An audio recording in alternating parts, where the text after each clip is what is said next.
Good morning, esteemed colleagues and future shapers. Welcome to the Early Childhood Development Teacher Training Session. I'm your facilitator for today, and I'm absolutely delighted to guide you through a topic that is foundational to our mission, school readiness. Thank you for your commitment to professional growth and for being the dedicated educators that our young children need.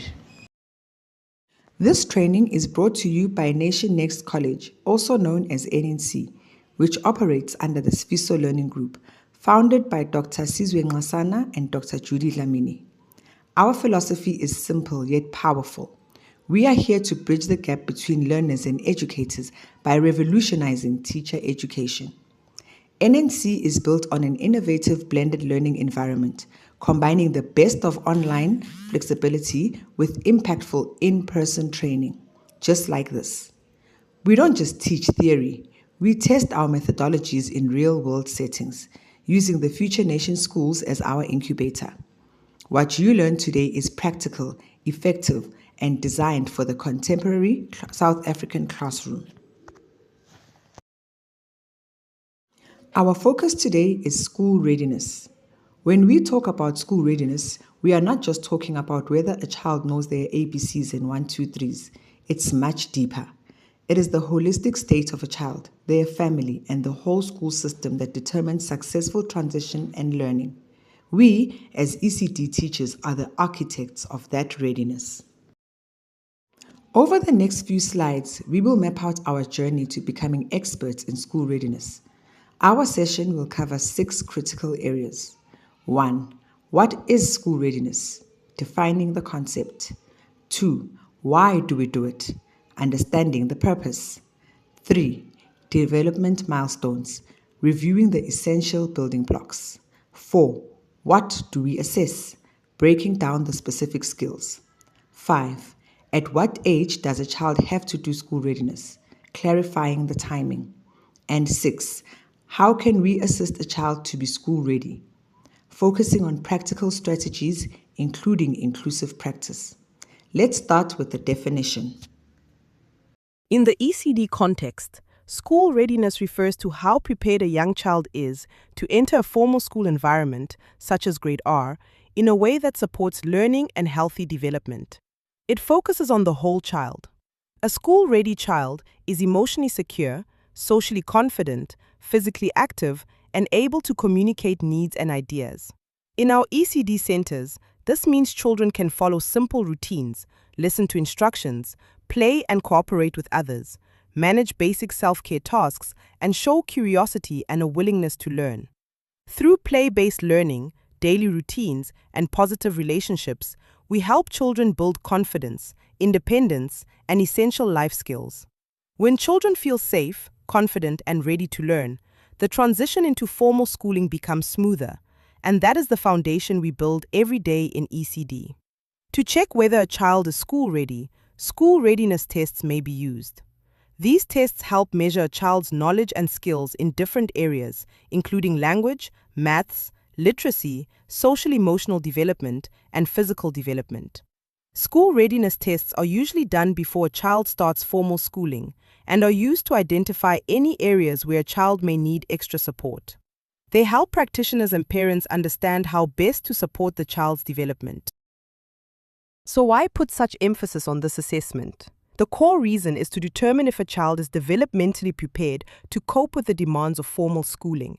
It helps us, parents and caregivers, understand if a child has the necessary skills, attitudes, and maturity to succeed in that structured learning environment. But the benefits ripple out significantly. Early intervention of needs. It highlights exactly where a child might need extra support, allowing us to step in before they experience failure. Smooth transition. It acts as a bridge, ensuring the child adapts well as they move from the play-based preschool or home environment to the more academic structure of school. Academic success. A well-prepared child learns more effectively, which drastically reduces frustration and the risk of early failure. Confidence building. Preparation equals confidence. When a child is ready, they feel more capable and motivated to learn. Holistic development check. We aren't just looking at counting, we're checking the whole child: physical, social, emotional, cognitive, and language development. Guidance for parents and teachers. It provides specific, actionable insights on how we can best support the child's growth, both at home and in the classroom. The foundation of readiness is a strong grasp of developmental milestones. These are the key skills or behaviors that most children achieve by a certain age. We track these milestones to monitor a child's growth in 3 domains: emotional development, physical and language development. Let's look at the key milestones we assess for school readiness. Emotional. Readiness here means a child has a developing ability to control their emotions. They should be reasonably independent, confident, and able to adapt to being separated from their primary caregiver. Please note, a period of adjustment, like a few days of crying when starting grade 1, is a behavior that is sometimes displayed by some children. Physical. This covers both gross motor, can the child run, walk, and catch a ball, and fine motor, can they hold and use pencils, cutlery, and scissors? Crucially, they must also be able to use the bathroom unassisted. Self-care is essential for classroom independence. Language development. We look at vocabulary, speaking, and listening skills. The child must be able to hold a conversation in their home language and express themselves clearly so others can understand. The School Readiness Assessment breaks down those developmental domains into specific, measurable skills. When you administer the assessment, you will be looking at these 10 core areas. 1. Fine motor skills, precision movements. 2. Perceptual skills, how they interpret sensory information, like seeing similarities and differences. 3. Spatial awareness, understanding where their body is in relation to objects and people. 4. Reasoning, their ability to solve problems logically. 5. Numerical, their understanding of quantity and number concepts. 6. Composition, their ability to create, put things together, and structure thoughts. 7. Coordination, the harmonious work of their eyes, hands, and body. 8. Memory, their ability to recall information, instructions, and sequences. 9. Comprehension, the ability to understand language and instructions. 10. Social and emotional skills, their maturity in managing feelings and interacting with peers. Look at this visual, the developmental staircase.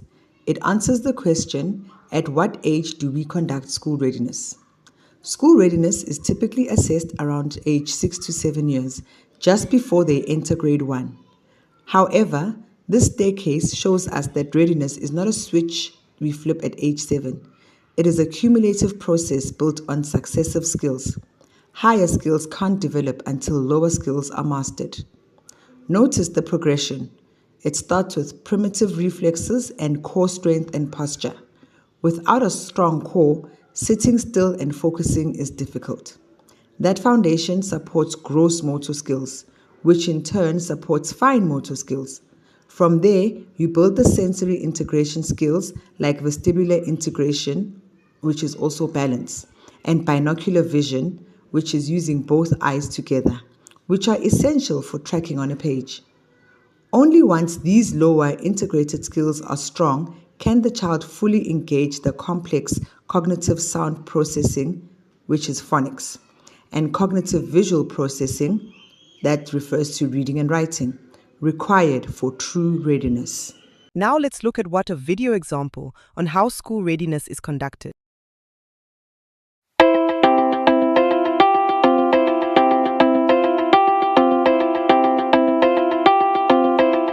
The school readiness assessment takes place in a calm, structured, and familiar environment.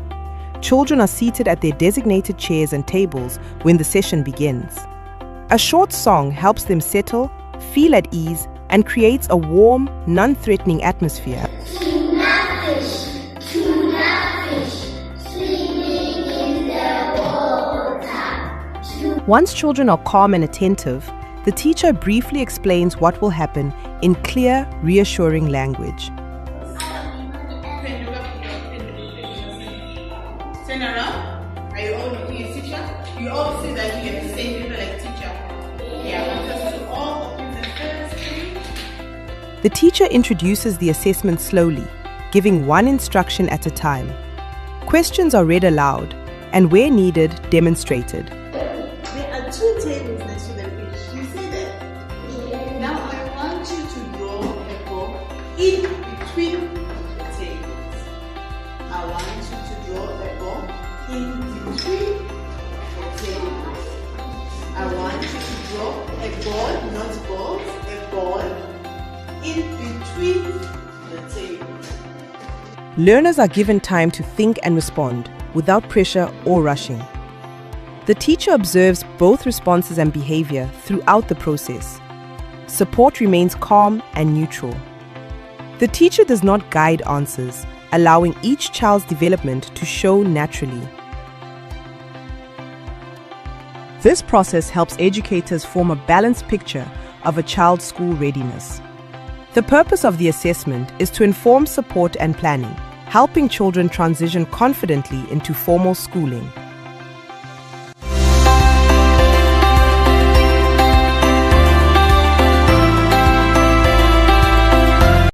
This is our job, actively assisting children to be school ready. We do this through intentional play and interaction. Things we can do for cognitive and thinking skills. We can provide puzzles, sorting games, and matching activities. These build logic and visual discrimination. We can practice counting objects, not just road counting, but counting actual items. Compare sizes like big and small, and recognition of shapes. We can encourage memory games, such as the classic "I went to the shop and I bought" game. We can teach problem solving through play, like building blocks or simple board games. To encourage language and literacy skills, we can read aloud daily and, crucially, ask questions about the story to build comprehension. We can teach rhymes and songs to develop vital listening and auditory memory skills. We can practice identifying their names, some letters, and beginning letter sounds. We can also encourage storytelling or news time to build their confidence in expressive language and sequencing thoughts. Let's complete our strategy set. So for building numeracy skills, we can count objects in daily routines. So count spoons at snack time, count steps to the playground. We can introduce simple addition and subtraction using real tangible items. We can also use practical activities like measuring ingredients for baking or sorting laundry. For physical skills, which include both fine and gross motor skills, fine motor is strengthened through activities like coloring, threading beads, and building with blocks. Also, cutting with scissors is a key readiness skill. For gross motor skills, we need active time, running, jumping, balancing, hopping, and ball games. We need to teach the correct pencil grip to prepare the small hand muscles for writing. Skills that we can develop for social and emotional development. We can teach sharing, taking turns, and working in groups. These are non-negotiable for classroom success. We can also encourage independence, like packing their own bag or tidying their station. We should practice grade 1 routines, such as lining up, sitting at a desk, and listening to multi-step instructions. Another one is using role play to help manage their emotions. What to do if they're upset, shy, or need help. This leads us into the concept of differentiated instruction because every child arrives with a unique set of skills. Differentiated instruction is a teaching approach that acknowledges that all students are different and tailors instruction to meet their individual needs. It's not about creating a separate lesson plan for 20 different children. It's about strategically modifying the content, process, and product of learning. Content. This is varying the materials or topics. For example, giving children reading material at different reading levels. Process. This is offering different ways for students to make sense of the content. You might allow one student to work alone, another in a pair, and another in a small group. Product. This is providing a variety of ways for students to demonstrate their learning. Instead of only writing, One child might create a poster, another an essay, and another a skit. The benefit is clear. Differentiation ensures every student is challenged at their appropriate level, which significantly increases engagement and motivation. Differentiation goes hand in hand with recognizing learning styles. We know children learn in varied ways and at different rates. By identifying if a child is a visual learner, needs to see it, an auditory learner, needs to hear it, or a kinesthetic learner, needs to touch/do it, we can tailor our teaching methods and optimize their potential. Most importantly, accommodating different learning styles is essential to promote inclusive education.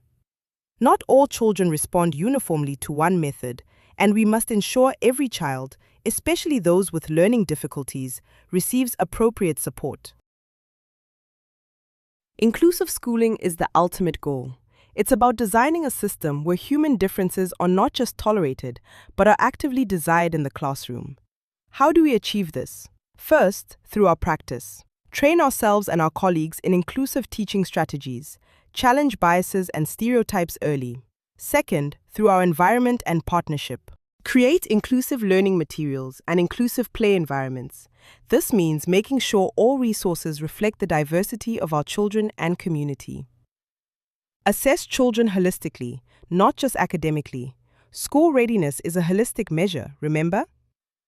Engage parents and caregivers as partners. Second, through our environment and partnership.